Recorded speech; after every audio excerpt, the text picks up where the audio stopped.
ओम शांति। 10 नवंबर 2022 के महावाक्य हैं, मीठे बच्चे, तुम्हें इस रुद्र ज्ञान यज्ञ का बड़ा कदर होना चाहिए, क्योंकि इस यज्ञ से ही भारत स्वर्ग बनता है। तुम इस यज्ञ के रक्षक हो। प्रश्न: बच्चे बाप व टीचर को तलाक अथवा फारकती कैसे और कब देते हैं? उत्तर: जब बाप अथवा टीचर को भूल जाते हैं, मुरली मिस करते हैं, पढ़ते व सुनते नहीं हैं, तो गोया बाप को फारकती व तलाक दे देते हैं। बाबा कहते, बच्चे तुम मुझे तलाक कभी नहीं देना। दूसरा प्रश्न: तुम्हारा सत्य ज्ञान मनुष्यों को मुश्किल समझ में आता है, क्यों? उत्तर: क्योंकि यह ज्ञान परंपरा नहीं चलता है, अभी ही प्रायलोप हो जाता है। इस ज्ञान का किसको पता ही नहीं है। यह नया ज्ञान है, इसलिए उन्हें समझने में मुश्किल लगता है। गीत पितऊ मात सहायक। ओम शांति। जिसके साथ बच्चों का अभियोग है, उनकी बाहर मनुष्य महिमा गाते रहते हैं। तुम उनकी याद में बैठे हो। अपने को आत्मा समझ देह का अभिमान छोड़ एक की ही याद में रहना है। अभी तुम आत्म अभिमानी बने हो, पहले थे देह अभिमानी। सतयुग में तुम बाप को नहीं जानते, क्योंकि सुख में होते हो तो बाप याद नहीं रहता। यहाँ दुखों में हो तब पुकारते हो। गायन भी है दुख हरता सुख करता। वास्तव में सच्चा सच्चा हरिद्वार यह है। मनुष्य हरि कहते हैं श्री कृष्ण को, वैकुंठ को श्री कृष्ण का हरिद्वार कहते हैं। तुम जानते हो वास्तव में हरि श्री कृष्ण को नहीं कहेंगे, दुख हरने वाले को हरि कहेंगे। तुम जानते हो शिव बाबा श्री कृष्ण का द्वार अथवा वैकुंठ सत्युग का द्वार खोलने आया है।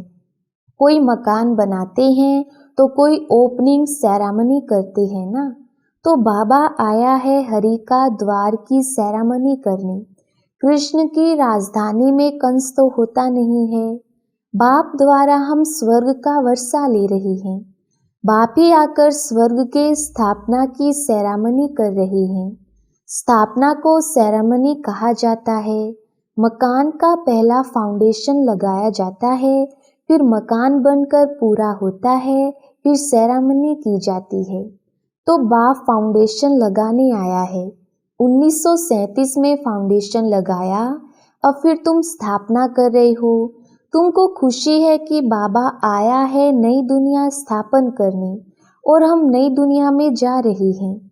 इस पृथ्वी पर स्वर्ग था, अब फिर स्थापन कर रहे हैं। हरेक को पैगाम दे रहे हैं। धर्म स्थापक को पैगंबर कहा जाता है ना। सच्चा सच्चा पैगाम मैं ही देता हूँ। मैं ही राजयोग सिखलाकर स्वर्ग की स्थापना करा रहा हूँ। बाप समझाते हैं कि मैं वेद शास्त्रों से नहीं मिलता हूँ। यह सब भक्ति मार्ग के शास्त्र हैं। भक्ति मार्ग की बहुत सामग्री है। जन्म जन्मांतर से तुम भक्ति करते आए हो। अब ज्ञान सुनो, फिर सतयुग में ज्ञान नहीं सुनेंगे। कहा जाता है ज्ञान अंजन सतगुरु दिया। सतयुग में अंधकार है नहीं, जो भक्ति करें। बाप से ज्ञान लो, फिर भक्ति नहीं रहेगी। तुम जानते हो रावण राज्य किसको कहा जाता है, राम राज्य किसको कहा जाता है। तुमको सारी रोशनी मिली है, क्योंकि बाप जगाते हैं। अब देखो दीपावली मनाते हैं, उसमें दीपक कोई छोटे कोई बड़े मनाते हैं। अब यह छोटे बड़े दीपक जग रहे हैं ना, ज्ञान का घृत मिल रहा है। मनुष्य मरते हैं तो दीपक में घृत डालते रहते हैं कि प्राणी अंधियारे में ठोकरे ना खाए। वह है हद की बातें, तुम्हारी है बेहद की बातें। जब रावण राज्य शुरू होता है तो ठोकरे खाना शुरू होती हैं। अभी दिन प्रतिदिन अधिक ही ठोकरे खाते रहते हैं। पहले एक की भक्ति करते, अब तो मनुष्यों की तिवाटे की भक्ति करते हैं। भक्ति की बहुत सामग्री है। जितनी वृक्ष की सामग्री है, बीज से कितना बड़ा वृक्ष निकलता है। भक्ति भी इतनी है। ज्ञान है बीज, यह सृष्टि तो अनादि अविनाशी है, इनका कब विनाश नहीं होता। यह सृष्टि चक्र लगाती रहती है, बीज भी एक है तो झाड़ भी एक है। ऐसे नहीं आकाश में, पाताल में, सूर्य में, चांद में दुनिया है। ये तो साइंस वाले चंद्रमा में जाकर रहने की कोशिश करते हैं, परंतु यह नहीं जानते कि साइंस से सारी दुनिया का विनाश होना है और राज्य तुम ले लेंगे। तुम कहेंगे ये भी ड्रामा में नूद है, दूसरे इन बातों को समझेंगे नहीं। राजाई तुमको मिलनी है क्योंकि कनेक्शन है कृष्णपुरी और क्रिश्चियनपुरी का। इन्होंने भारतवासियों को आपस में लड़ाकर कृष्णपुरी को क्रिश्चियनपुरी बनाया। अब आप कहते हैं हिसाब लेना है, इनको आपस में लड़ाकर माखन तुमको देते हैं अथवा तुमको विश्व का मालिक बनाते हैं। ये आपस में लड़ेंगे जरूर। वह समझते हैं हम पहलवान, वह कहते हैं हम पहलवान। हम जीतेंगे, लेकिन सबसे पहलवान तो तुम निकल पड़ी हो। जीत तुम्हारी होनी है। महावीर और महावीरनी कहा जाता है। बाप कहते हैं माया के तूफान तो आएंगे, परंतु कर्म में नहीं आना। योग बल से स्थापना हो रही है और बाहुबल से विनाश हो रहा है। उठते बैठते चलते फिरते बाप को याद करना है। इसको कहा जाता है योग बल। फिर ज्ञान बल कहा जाता है। ज्ञान बल क्यों कहा जाता है? क्योंकि शास्त्रों में बल नहीं है, उनसे कोई को मुक्ति, जीवन मुक्ति नहीं मिल सकती, इसलिए उनको ज्ञान नहीं कहा जाता। भक्ति के शास्त्र कहेंगे, ज्ञान का कोई शास्त्र होता नहीं। अब जो राम के पुस्तक बने हैं वह जो भी शास्त्र आदि हैं सब लड़ाई में खत्म हो जाएंगे। झूठी गीता, सच्ची गीता सब खत्म हो जाएंगी, क्योंकि सद्गति मिल जाती है, सब मनोकामनाएं पूरी हो जाती हैं, कोई कामना रहेगी नहीं। अब तुम 84 के चक्र को जानते हो, तुम अभी बेअंत नहीं कहेंगे। बेअंत कहते हैं नास्तिक को, कहते हैं गॉड फादर, परंतु नाम रूप देश काल कर्तव्य को नहीं जानते। तुम उनके नई दुनिया की स्थापना, पतितों को पावन करने के कर्तव्य को जान गई हो। मनुष्य तो रावण को जलाते हैं, तुमको तो अब हंसी आती है। जन्म जन्मांतर तुम भी रावण को जलाते थे। अभी तो रावण राज्य का विनाश होना है। फिर आती है दीपावली, वहाँ घोर सोजरा है, उसको राम राज्य कहते हैं। कहते तो सब है कि राम राज्य चाहिए, परंतु राम राज्य को जानते नहीं। अभी तुमको ज्ञान मिल रहा है और रावण राज्य ट्रांसफर होना है राम राज्य में। उससे पहले तुम जाएंगे रुद्रमाला में। और यह जो इस्लामी बोधियों की आत्माएं हैं वह आधा कल्प मुक्ति में रहेंगी। जब हमारी सत्यु की प्रारब्ध पूरी होगी तब भक्ति शुरू होगी। फिर द्वापर को रावण राज्य कहा जाता है, क्योंकि अपने देवता धर्म को भूल गए हैं। ये होना है जरूर। मिसाल बढ़ के झाड़ का देते हैं। बच्चे जानते हैं कि आदि सनातन देवी देवता धर्म का फाउंडेशन प्राय लोप हो चुका है। सब धर्म भ्रष्ट, कर्म भ्रष्ट हो गए हैं। जब देवी देवता धर्म स्थापन हो तब यह सब धर्म विनाश हो जाएं। कहते भी हैं अनेक अधर्म विनाश, एक सत धर्म की स्थापना हो। यहाँ वर्षा पाने का तुम पुरुषार्थ कर रहे हो। जो धारणा करेंगे कराएंगे वह ऊंच पद पाएंगे। बाप कहते हैं मुख्य बात जरूर धारण करो कि हमको निराकार बाप पढ़ाते हैं, श्री कृष्ण नहीं पढ़ाते हैं। चित्र भी बनाया है, एक तरफ श्री कृष्ण का चित्र, दूसरे तरफ शिव का। पूछना है अब बताओ गीता का भगवान श्री कृष्ण है या कौन है? जज करो, तुमको समझाने में बहुत सहज होगा कि गीता का भगवान श्री कृष्ण नहीं शिव है। तुमको मालूम है गीता का ज्ञान फिर से बाप दे रहे हैं। गीत में भी है गीता का ज्ञान फिर से सुनाना पड़े। गीत तो तुमने नहीं बनाई है, बनाने वाले तो मनुष्य ही हैं, परंतु अर्थ को नहीं जानते। कहते हैं गीता के भगवान ने ज्ञान घोड़े गाड़ी में बैठ कर दिया। श्री कृष्ण के लिए कोई घोड़े गाड़ी थोड़ी आएगी। अगर श्री कृष्ण होता तो उनके लिए अच्छे से अच्छी गाड़ी ले आए, बड़े बड़े धनवान आ जाएं। यहाँ तो देखो अपनी शरीर भी नहीं है, आता ही हूँ पतित शरीर में, तो गुप्त है ना। श्री कृष्ण की तो बात ही नहीं। फिर तुम भक्ति मार्ग में मेरा कितना मान रखते हो। सोमनाथ का मंदिर बनाते हो, कोई एक मंदिर थोड़ी होगा, अनेक होंगे, फिर उन्हें लूटा भी होगा।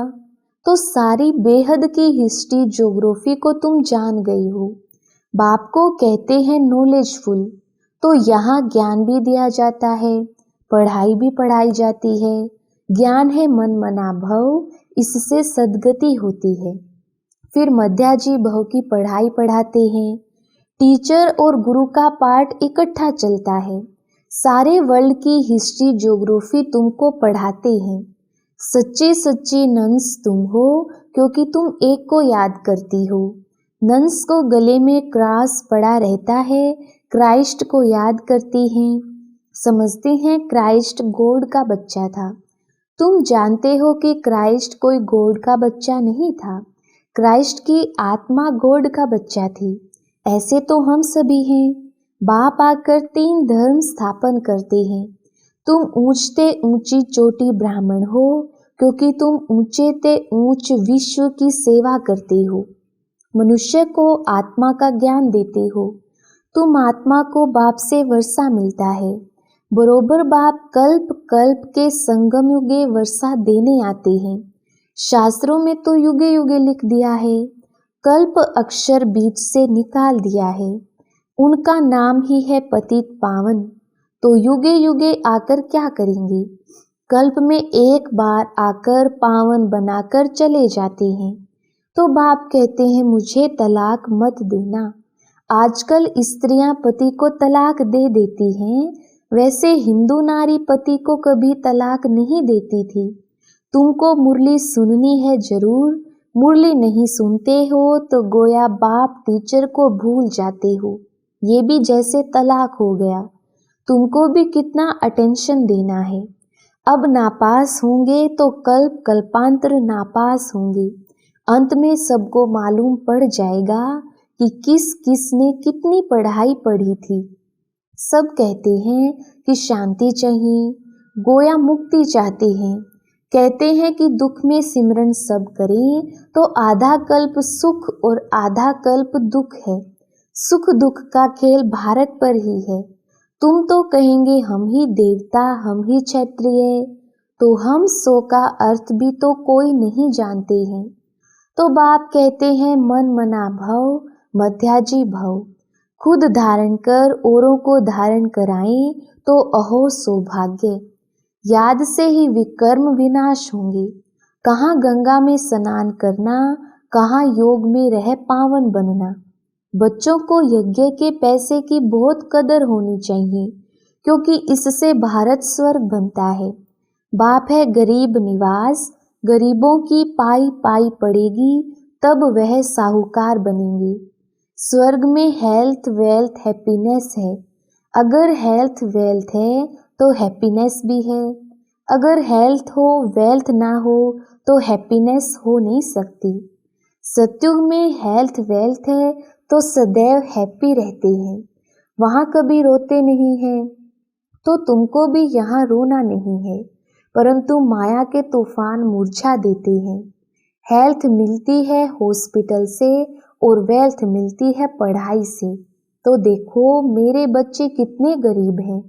3 पैर पृथ्वी में हॉस्पिटल खोल देते हैं, जहाँ से ही सबको हेल्थ वेल्थ मिलती है।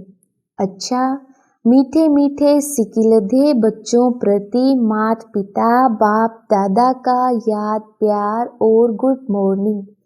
रूहानी बाप की रूहानी बच्चों को नमस्ते। हम रूहानी बच्चों की रूहानी बाप दादा को याद प्यार गुड मॉर्निंग और नमस्ते जी। धारणा के लिए मुख्य सार। पहला पॉइंट, माया के तूफानों में कभी मुरझाना नहीं है, सदैव खुशी में रहना है। दूसरा पॉइंट, हमको निराकार बाप पढ़ाते हैं, इस नशे में रहना है। इस झूठी दुनिया में कोई भी कामना नहीं रखनी है। वरदान, हर रोज की मुरली के साधन द्वारा व्यर्थ को खत्म करने वाले पास विद ऑनर भव। विस्तार, हर रोज की मुरली मन को बिजी रखने का साधन है। मुरली के कोई भी पॉइंट पर मनन करते रहो तो मन बिजी रहेगा और व्यर्थ स्वतः खत्म हो जाएगा। मन को मनसा वाचा और कर्मणा सेवा में इतना बिजी कर दो जो व्यर्थ संकल्प आवे ही नहीं, तभी फाइनल पेपर में पास विद ऑनर हो सकेंगे। अगर व्यर्थ संकल्प चलने का अभ्यास होगा तो समय पर धोखा खा लेंगे। स्लोगन, प्लान को प्रैक्टिकल में लाने के लिए बालक और मालिकपन का बैलेंस रखो। अच्छा, ओम शांति।